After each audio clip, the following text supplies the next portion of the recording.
Waitress sang a lullaby to a crying child on the plane, not knowing the father was a billionaire. What if a simple act of kindness could change 2 lives forever?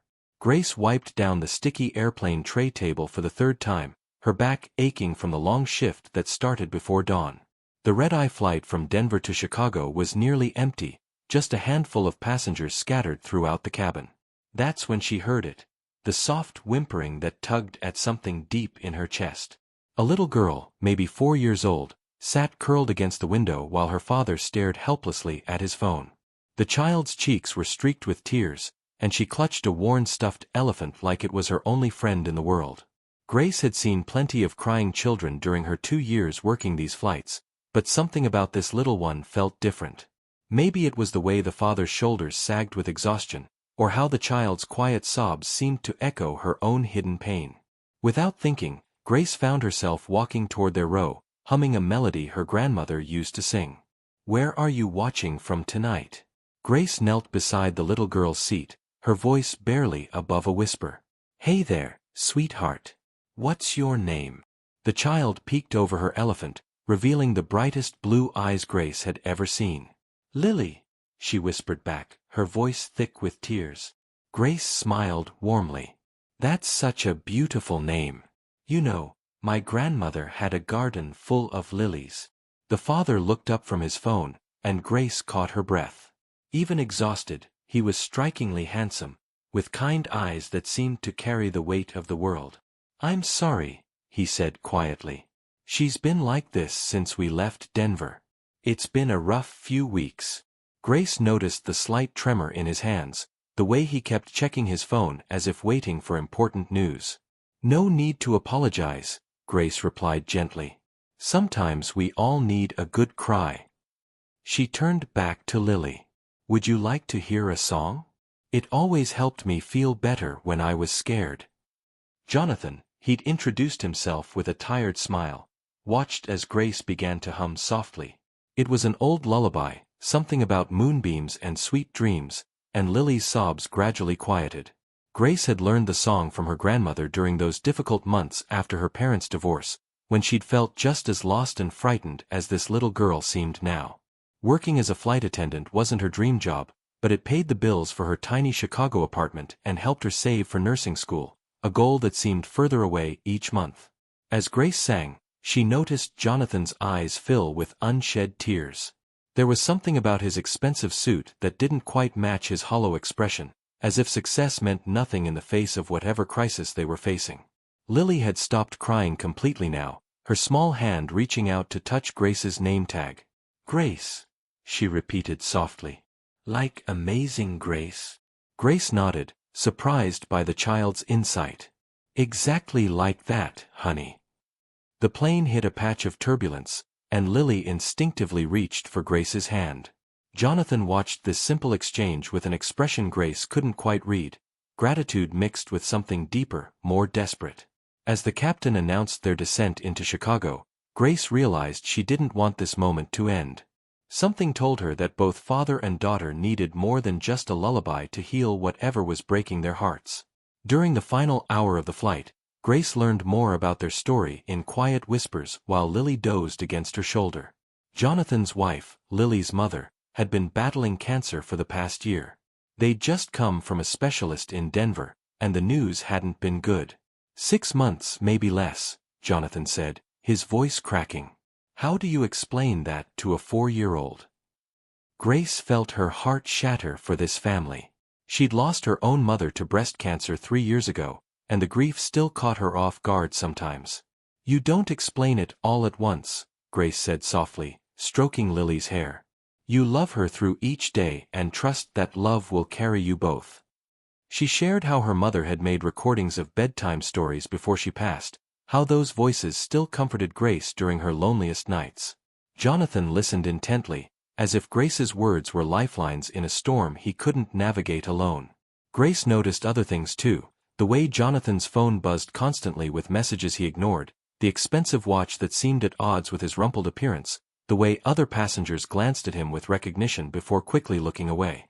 When Lily woke up asking for her mommy, Grace distracted her with stories about the clouds outside, pointing out shapes that looked like elephants and butterflies. "You're different from other flight attendants," Jonathan observed as Lily giggled at Grace's silly voices. "This isn't just a job for you." Grace smiled sadly. "I wanted to be a nurse, actually. Still do, someday. Taking care of people feels like what I'm supposed to do." She didn't mention the mounting student loan debt from her failed first attempt at nursing school, or how her ex-boyfriend had convinced her she wasn't smart enough to make it in healthcare. As they began their descent, Lily grew anxious again. Without being asked, Grace started humming the lullaby, and the little girl immediately calmed. Jonathan pulled out his business card, then hesitated. "I'd like to stay in touch, if that's okay. Lily's going to ask about the nice lady who sang to her." Grace took the card, but in the dim cabin lighting, she couldn't make out the company name clearly. "If this moment touched your heart, please give the video a thumbs up." The plane touched down with a gentle bump, and Grace realized she dreaded saying goodbye to this family who had somehow become important to her in just a few hours. As passengers began gathering their belongings, she wondered if she'd ever see them again. 3 weeks later, Grace was working a double shift at the diner where she picked up weekend hours to make ends meet. Her feet ached, and she'd spilled coffee on her uniform twice. The nursing school application sat on her kitchen table at home, half finished because she couldn't afford the program anyway. She'd thought about Jonathan and Lily often, wondering how they were coping, but figured they'd forgotten about the flight attendant who'd helped for a few hours. That's when they walked in. Lily spotted Grace first, breaking free from her father's hand to run across the restaurant. "Grace! Grace! It's me, Lily." The little girl threw her arms around Grace's waist, and suddenly the exhausting day felt brighter. Jonathan followed, looking more tired than before but genuinely happy to see her. "I hope you don't mind," he said. "Lily's been talking about you non-stop. She wanted to surprise you." Grace knelt to Lily's level, amazed by how much the child had grown in just 3 weeks. "How's your mama doing, sweetheart?" Lily's face grew serious. "She's sleeping a lot now. Daddy says the medicine makes her very tired." Jonathan's jaw tightened slightly, and Grace understood. They were running out of time. "We have something for you," Lily announced, pulling a handmade card from her tiny purse. It was covered in crayon drawings of airplanes and music notes, with "Thank you, Grace," written in careful 4-year-old letters. Inside, Jonathan had written a brief note: "You gave us hope when we needed it most. Lily insists you're her angel." Grace felt tears threatening and quickly wiped them away. "Can I tell you a secret?" Lily whispered loudly. "Daddy says you want to be a nurse, and Mama says nurses are heroes like you." The innocent words hit Grace harder than any criticism ever had. This child saw her as a hero when Grace could barely see herself as capable of achieving her dreams. Jonathan watched Grace's reaction carefully. "Lily's right, you know. What you did on that plane, that was more healing than any medicine we've tried." He paused, seeming to wrestle with something. "I've been thinking about what you said, about loving through each day. You helped me remember that it's okay to hope. Have you ever faced something like this? Let us know in the comments below." Grace served them hot chocolate and pie, sitting with them during her break to hear more stories about Lily's brave mama and their adventures together. She had no idea that this chance meeting would change everything she thought she knew about impossible dreams and unexpected angels. 2 days later, Grace received a call that would forever alter her understanding of that flight to Chicago. The voice on the other end was professional but warm. "Miss Chen, this is Rebecca Martinez from Northwestern Memorial Hospital. Mr. Jonathan Blake has established a nursing scholarship in your name, and we'd like to discuss your immediate enrollment in our accelerated program." Grace sank into her kitchen chair, staring at Jonathan's business card she'd kept on her refrigerator. In the bright light of her apartment, she could finally read it clearly: Jonathan Blake, CEO, Blake Medical Foundation. She'd been humming lullabies to the daughter of one of the country's most prominent healthcare philanthropists. Her hands shook as she realized the magnitude of what had happened. "There must be some mistake," Grace stammered into the phone. "I can't afford nursing school. I don't even have my prerequisites finished." Rebecca's voice was patient. Mr. Blake was very specific. Full tuition, housing allowance, and a guaranteed position in our pediatric unit upon graduation. He said something about you already having the most important qualification, a heart that sees people's pain and responds with love. When Grace called Jonathan, he answered on the first ring. I was wondering when you'd figure it out, he said with the first genuine laugh she'd heard from him. Lily insisted we had to help you become the nurse you're meant to be. She said angels need their wings. Grace could barely speak through her tears. Jonathan, this is too much. I can't accept. Grace, he interrupted gently. You gave my daughter something I couldn't, peace in the middle of our storm. You reminded me that small acts of kindness can be the most powerful medicine of all. This isn't charity, it's gratitude. His voice grew serious. Caroline, my wife, she's been asking to meet you. Would you come to dinner tomorrow night? The next evening, Grace met Caroline Blake, a woman whose beauty wasn't dimmed by illness but somehow enhanced by the grace with which she faced it. So you're the famous Grace, Caroline said with a smile that reminded Grace of Lily's brightness. My daughter has convinced me that you're an actual angel who sings on airplanes. Over dinner, Caroline shared her dream of expanding the Foundation's pediatric care programs. Nurses like you, ones who see beyond the diagnosis to the person, that's what children need most when they're scared. As Grace listened to this remarkable family's vision for healing, she realized that sometimes the most unexpected encounters lead to the most extraordinary destinies. If you've been enjoying this story, subscribe to our channel for more heartwarming tales like this one. 6 months later, Grace stood in the pediatric wing of Northwestern Memorial Hospital, adjusting her new nurse's cap with hands that no longer trembled with uncertainty.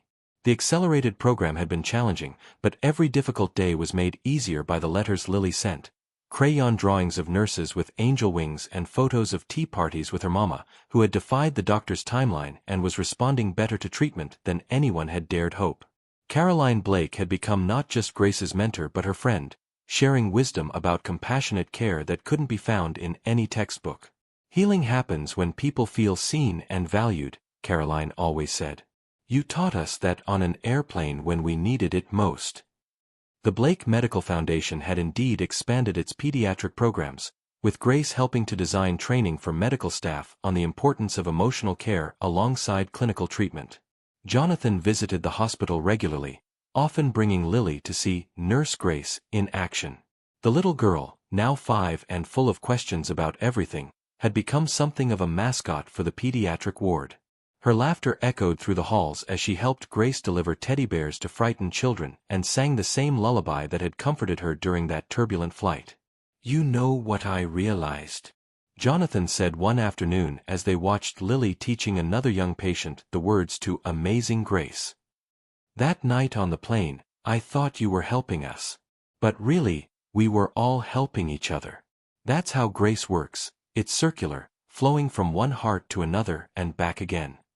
Grace nodded, understanding now what her grandmother had meant when she'd sung about grace that was amazing. It wasn't just the song, it was the way love multiplied when shared freely, how a simple act of kindness could ripple outward in ways impossible to predict. She thought about the flight attendant she'd been, struggling to pay bills and wondering if her dreams were foolish. That woman could never have imagined standing here, using her hands to heal and her voice to comfort, surrounded by a chosen family that had emerged from one night of turbulence. Caroline's latest scans showed continued improvement, and while they all knew to treasure each day, the shadow of fear that had haunted Jonathan's eyes was gradually being replaced by something brighter. Lily had started calling Grace her airplane angel, insisting that angels weren't just in heaven but right here, disguised as ordinary people doing extraordinary things. As Grace tucked another young patient into bed that evening, humming the familiar lullaby that had become her signature, she marveled at how profoundly her life had changed. Sometimes the most beautiful transformations begin with the simplest choice, to see someone's pain and respond with love. If you enjoyed Grace's story, please remember to like this video, share your thoughts in the comments about times when kindness changed your life, and subscribe for more inspiring true stories. Thank you for joining us on this journey of discovering how grace, both given and received, can transform ordinary moments into miracles that last a lifetime.